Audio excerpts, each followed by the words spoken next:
ఇక్కడికి విచ్చేసిన పాత్రికేయ సోదరులకి సోదరీమణులందరికీ నా హృదయపూర్వక నమస్కారాలు. ప్రాయశ్చిత్త దీక్ష ప్రారంభించింది 3వ రోజు. నేను ఎప్పుడు కూడా చాలా చిన్న వయసు నుంచి సనాతన ధర్మాన్ని పాటించేవాడు.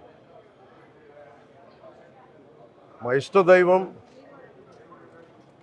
ఆంజనేయ స్వామికి ఎప్పుడు రామభక్తులం. మేము ఎప్పుడు భక్తి, ఆధ్యాత్మికత ఇవన్నీ కూడా ఇంట్లో ఇది మా స్వవిషయం అని చెప్పి ఎప్పుడు దీన్ని లోపలే పెట్టుకుంటాం తప్ప, లేదంటే అవసరమైన సమయాల్లో, పూజా సమయాల్లో, పండగల సమయాల్లో చెప్పుకుంటాం తప్ప దీనిని ఈ రకంగా చెప్పుకునే పరిస్థితిని ఎప్పుడు మేము అలవాట్లేదు. ఈ సగటు హిందువులో ఉన్న విధానం ఇది.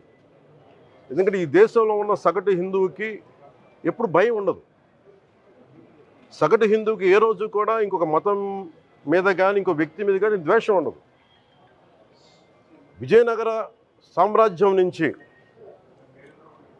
అరబిక్ వ్యాపారులు ఇక్కడ గుర్రాలని అమ్ముకోవడానికి వచ్చి, విజయనగరం మహారాజుల గొప్పతనం ఏంటంటే సనాతన ధర్మాన్ని పాటించే వాళ్ళు గొప్పతనమైన వాళ్ళు వచ్చి అడిగింది ఏంటంటే, మాకు ప్రార్థించుకోవడానికి మాకు మస్జిద్ లేదు అంటే ఆయన కోట ప్రాంగణంలో మస్జిద్ కట్టించారు. సనాతన ధర్మాన్ని పాటించే వ్యక్తి తాలూకు విలక్షణం.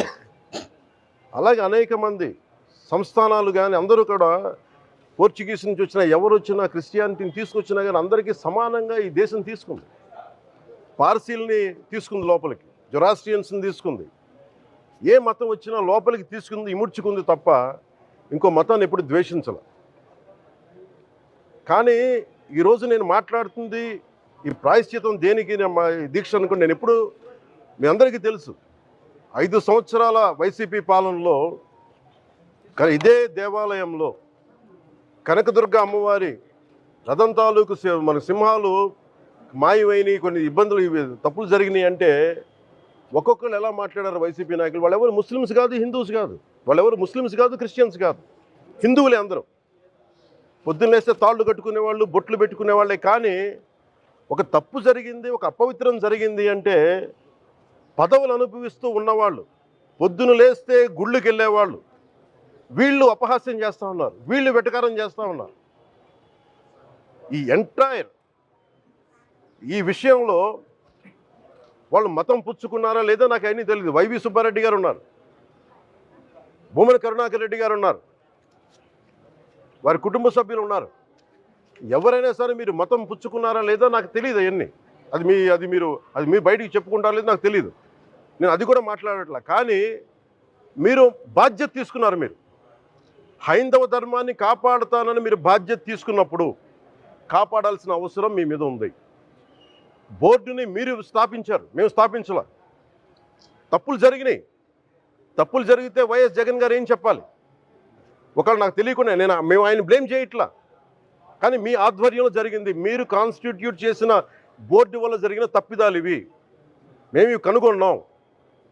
ల్యాబ్ టెస్టులు ఇవన్నీ మేము ఆటలాడతామా? ఇవన్నీ వీటితోటి సెంటిమెంట్స్ తోటి మాకు బాధ్యత లేదా? నేను నిజంగా కనుక చాలా బలమైన సనాతన ధర్మాన్ని పాటించేవాడిని.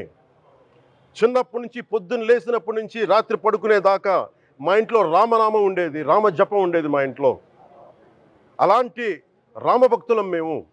కానీ రామతీర్థం విగ్రహాన్ని, రాముడి విగ్రహాన్ని శిరచ్ఛేదం జరిగినప్పుడు ఒక సగటు సనాతనవాదిగా, సగటు హిందువుగా, సగటు రామభక్తుడిగా బయటకు వచ్చి చాలా గొడవలు చేయగల సత్తా ఉన్నవాడిని గుర్తుపెట్టుకో.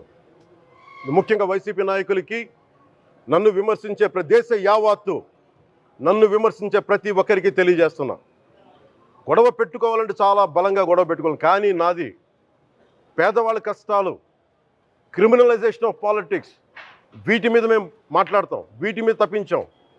ప్రజలు బాగుండాలి, కాన్స్టిట్యూషన్ వాల్యూస్ని అప్హోల్డ్ చేయాలి, రాజ్యాంగం బాగుండాలి, వీటి కోసం తపన పడేవాళ్ళు.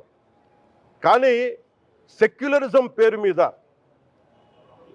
Secularism is not one way, it's 2 way. Secularism అంటే కూర్చోబెట్టి ఒక్క సైడ్ నుంచి వచ్చేది కాదు, అన్ని సైడ్ నుంచి రావాలి. ఇది చాలా ఆవేదన కలిగిస్తుంది. కొన్ని దశాబ్దాలుగా చూస్తున్నారు ప్రతి హిందువు.